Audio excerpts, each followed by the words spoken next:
कल्पना कीजिए एक ऐसा बोर्डिंग स्कूल जहां अनगिनत घिनौने और खतरनाक राज दफन हैं। यह स्कूल किसी आम बोर्डिंग स्कूल से कहीं ज्यादा कठोर है और यहां पढ़ने वाले बच्चों का सिर्फ एक ही जीवन उद्देश्य है, इस स्कूल से भागना।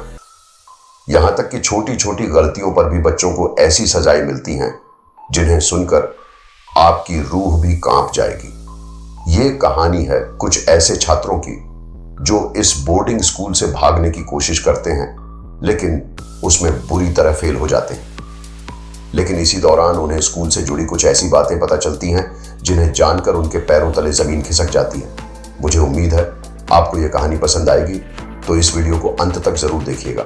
अब कहानी में आगे बढ़ने से पहले चलिए थोड़ा सा इसके किरदारों से परिचित हो लेते हैं। ये है मैनुएल और ये है अमाया।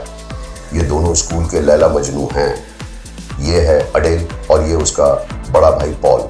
ये है प्रिंसिपल मारा और ये है स्कूल का पीटीआई जिसका नाम मारियो है, लेकिन बच्चे उसे जल्लाद कहकर बुलाते हैं। अभी के लिए इतने किरदार ही कहानी समझने के लिए काफी हैं और जैसे जैसे कहानी आगे बढ़ेगी हम बाकी के किरदारों से भी मिलेंगे। कहानी की शुरुआत हमें एक बोर्डिंग स्कूल के साथ होती है जो काफी खामोश और डरावना लग रहा है। तभी हम मैनुएल और पॉल को देखते हैं जो स्कूल के कॉरिडोर में एक दूसरे से लड़ रहे हैं। इस शोर को सुनकर प्रिंसिपल मारा भी वहां पहुंच जाती है। इसी बीच अमाया ने इस मौके का फायदा उठाया और प्रिंसिपल के ऑफिस में घुसकर वहां रखे पैसे चुरा लिए। वहीं दूसरी ओर जल्लाद ने दोनों लड़कों को अलग किया और उन्हें एक अंधेरी कोठरी में बंद कर दिया।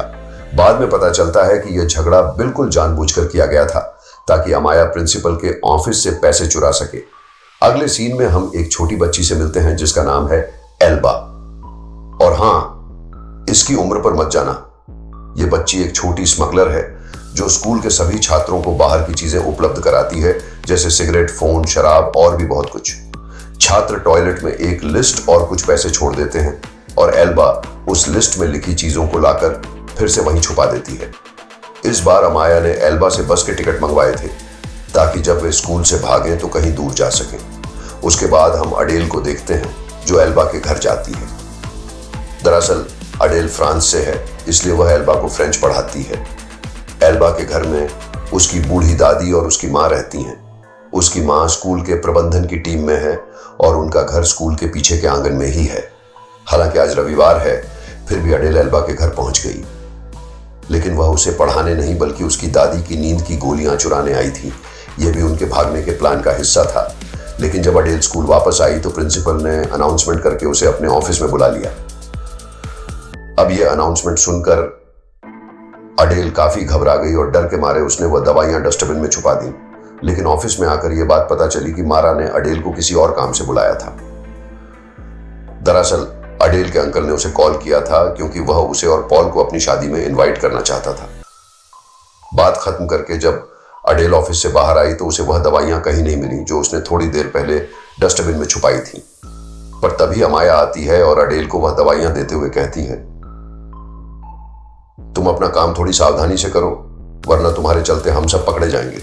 अब अगले सीन में हम लियोन नाम के एक म्यूजिक टीचर को देखते हैं जो प्रिंसिपल से स्कूल की जानकारी ले रहा था क्योंकि आज उसका स्कूल में पहला दिन था। लेकिन यह आदमी यहां कोई म्यूजिक टीचर बनकर नहीं आया था। असल में उसका मकसद कुछ और ही था। कहानी में आगे बढ़ने से पहले इस कैरेक्टर के बारे में भी थोड़ा जान लो। यह है फादर एलियास। हालांकि वह एक फादर हैं, लेकिन उनकी आदतें बिल्कुल भी फादर जैसी नहीं है। फिर भी यह बंदा अच्छा है और पूरे बोर्डिंग स्कूल में एलियास ही एकमात्र ऐसा व्यक्ति है जिसे इन बच्चों की चिंता है। और हाँ, ये इन बच्चों का टीचर भी है। देखते ही देखते रात हो गई और ये दोनों, पॉल और मैनुएल, अभी भी उन अंधेरे कमरों में बंद थे। वहीं दूसरी ओर स्कूल का जल्लाद राउंड पर निकल गया और यह चेक करने लगा कि सभी बच्चे सोए हैं या नहीं। इसी दौरान उसकी नजर पैज नाम की एक लड़की पर गई जो अपने बिस्तर में छुपकर एक फोन यूज कर रही थी। जल्लाद ने पैज को रंगे हाथों पकड़ लिया और उसे बाथरूम में ले जाकर उसके बाल काट दिए। अगले दिन जब पैज क्लास में होती है तो वह अपने कान में एक सेफ्टी पिन चुपकी हुई होती है। यह देखकर एलियास ने उसके कान से वह पिन निकाली और उसे फिर से ऐसा कुछ ना करने को कहा। अब यहां एलियास को पता चला कि पॉल और मैनुएल पिछले 24 घंटों से उन कमरों में बंद हैं। तुरंत एलियास इन दोनों के पास पहुंचा और इन्हें वहां से बाहर निकाला। इसके बाद वह प्रिंसिपल ऑफिस में गया और मारा से रिक्वेस्ट की कि वह बच्चों को इतनी कठोर सजा न दे। इलियास मारा को समझाते हुए कहते हैं कि अगर हम बच्चों को ऐसे ही ट्रीट करेंगे तो वो सुधरने के बजाय और ज्यादा बिगड़ते जाएंगे। लेकिन मारा ने उसकी कोई बात नहीं सुनी और उससे कहा, यहाँ का कोई भी बच्चा दूध का धुला नहीं है। किसी ने अपने बाप को गोली मारी है तो किसी ने चोरियां की हैं और कई तो सीधे रिहैब सेंटर से निकले हैं। लंच के दौरान ये सभी लोग एक मीटिंग करते हैं जहां अमाया सभी को वह बस की टिकट्स और ऑफिस से चुराए हुए पैसे दिखाती है। इसके बाद अडेल अमाया को वह नींद की गोलियां देती है जो उसने एल्बा के घर से चुराई थी। थोड़ी देर बाद लंच का टाइम ओवर हो जाता है और इन बच्चों का म्यूजिक पीरियड शुरू हो जाता है। इस क्लास में हम लियोन को देखते हैं जो इन बच्चों को म्यूजिक का ज्ञान दे रहा होता है। लेकिन इसी बीच एक लड़की अचानक से उठकर क्लास से बाहर चली जाती है। इस लड़की का नाम है इनस और ये लड़की कहानी का एक बहुत ही इंपॉर्टेंट कैरेक्टर है। थोड़ी देर बाद रात हो जाती है और सभी के सोने के बाद अमाया चुपचाप अपने कमरे से बाहर निकलती है, पर तभी पैज उसे रोक लेती है और इतनी रात में बाहर निकलने की वजह पूछती है। इस पर अमाया उसे बताती है कि वह यह स्कूल छोड़कर भाग रही है। यह सुनकर पैज थोड़ी इमोशनल हो जाती है, इसलिए अमाया उसे किस करती है और एक आखिरी गुड बाय बोलकर वहां से चली जाती है। अब प्लान के मुताबिक वह स्कूल के लॉन्ड्री रूम में आती है और अपने बाकी साथियों का इंतजार करती है। वहीं दूसरी ओर अडेल, पॉल और मैनुएल अपने अपने कमरों से निकल जाते हैं और चुपचाप उस लॉन्ड्री रूम तक पहुंच जाते हैं। यहां पॉल अमाया को एक मीट का टुकड़ा देता है। अमाया अडेल की दी हुई दवाइयों को क्रश करके उस मीट में मिला देती है। दरअसल इनका प्लान था कि वे इस मीट के टुकड़े को गेट पर मौजूद कुत्ते को खिला देंगे और जैसे ही नींद की गोलियां अपना असर दिखाएंगी ये सभी यहां से 9-11 हो जाएंगे। अब सारी तैयारियों के बाद ये सभी रूम की खिड़की से निकलकर छत पर पहुंचते हैं। लेकिन आज इन सब की किस्मत काफी खराब थी क्योंकि ऊपर आते ही गेट पर मौजूद कुत्ता इन्हें देखकर जोर जोर से भौंकने लगता है। इससे घबराकर अमाया के हाथ से मीट का टुकड़ा छूट जाता है। फिर भी ये लोग वापस लौटने के बजाय आगे बढ़ते रहने का फैसला करते हैं। लेकिन ये सब देखकर अडेल काफी डर जाती है और वह साथ आने से मना कर देती है।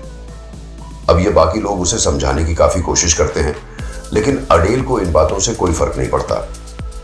पॉल अपनी बहन को अकेला छोड़कर नहीं जा सकता, इसलिए वह भी साथ चलने से मना कर देता है। वहीं दूसरी ओर मारा यह देख लेती है कि किसी ने उसकी लॉकर में रखे पैसों को चुरा लिया है।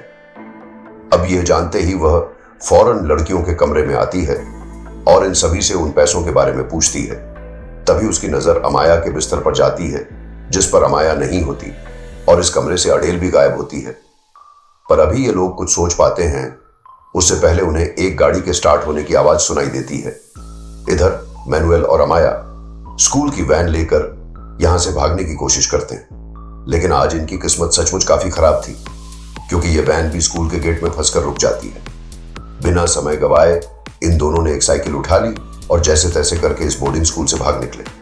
अब इस नर्क जैसे स्कूल से भागकर इन दोनों की खुशी का ठिकाना नहीं था, लेकिन इनकी ये खुशी बहुत जल्द मातम में बदलने वाली थी क्योंकि ये जिस जंगल की ओर बढ़ रहे थे वे उसके छुपे खतरों से अनजान थे। धीरे धीरे करके ये दोनों जंगल में आगे बढ़ने लगे, लेकिन इस रात के अंधेरे में इनकी साइकिल एक खड्डे में जा गिरी जिससे उसके टायर्स बेंड हो गए और इसका मतलब यह था कि अब इन्हें इस जंगल को पैदल चलकर पार करना होगा। तभी ये दोनों देखते हैं कि जल्लाद भी इनका पीछा करते हुए जंगल के अंदर आ चुका है और इस जल्लाद से बचने के लिए ये दोनों एक पेड़ के पीछे छुप जाते हैं। अब यहाँ इन दोनों की नजर आसमान में जाती है जहां इन्हें बहुत से स्काई लालटेन दिखाई देते हैं। अब इन्हें तो ये नजारा काफी सुंदर लगता है, पर वहीं दूसरी ओर इनेस ये देखकर थोड़ी घबरा जाती है, मानो उसे किसी आने वाले खतरे का आभास हो रहा हो। इधर जल्लाद के जाते ही अमाया और मैनुएल और आगे बढ़ जाते हैं, लेकिन थोड़ी दूर चलने के बाद इन्हें रुकना पड़ता है क्योंकि इनके सामने एक बड़ी सी ढलान आ गई थी। अब यहाँ ये डिसाइड करते हैं कि वे एक एक करके इस ढलान को पार कर लेंगे, पर तभी मैनुएल का हाथ फिसल जाता है और वह इस खाई में गिरकर बेहोश हो जाता है। तभी अमाया देखती है कि एक अजीब सा साया बेहोश पड़े मैनुएल की तरफ चला आ रहा है। इस आदमी ने एक ब्लैक गाउन पहना था और इसके चेहरे पर एक कौवे का मास्क लगा था। यह अजीब सा आदमी मैनुएल के पास आता है और उसे कंधे पर उठाकर जंगल के अंदर चला जाता है। इधर अमाया ऊपर बैठकर यह सब देख रही होती है, लेकिन उसे कुछ समझ नहीं आता कि वह आखिर करे तो क्या। और इसी के साथ इस सीरीज का पहला एपिसोड खत्म हो जाता है। अब इस पहले एपिसोड ने हमारे सामने कई सवाल खड़े कर दिए हैं, जैसे कि यह कौवे के नकाब वाला आदमी कौन था, आसमान में दिखने वाले इन स्काई लालटेन का क्या चक्कर है और इनेस को ऐसा क्या मालूम है जो किसी और को नहीं मालूम? खैर, इन सभी सवालों के जवाब तो हमें अगले एपिसोड में मिलेंगे। मुझे उम्मीद है कि इस कहानी का पहला पार्ट आपको पसंद आया होगा। अगर आप इसका अगला पार्ट देखना चाहते हैं तो मुझे कमेंट में जरूर बताइएगा। अगर यह वीडियो आपको अच्छी लगी हो तो इसे लाइक कर दीजिएगा और चैनल को भी सब्सक्राइब कर लीजिएगा ताकि आप इस कहानी का अगला पार्ट मिस ना करें। हम मिलते हैं एक नई वीडियो में, पर तब तक के लिए बी सेफ और कीप चिलिंग।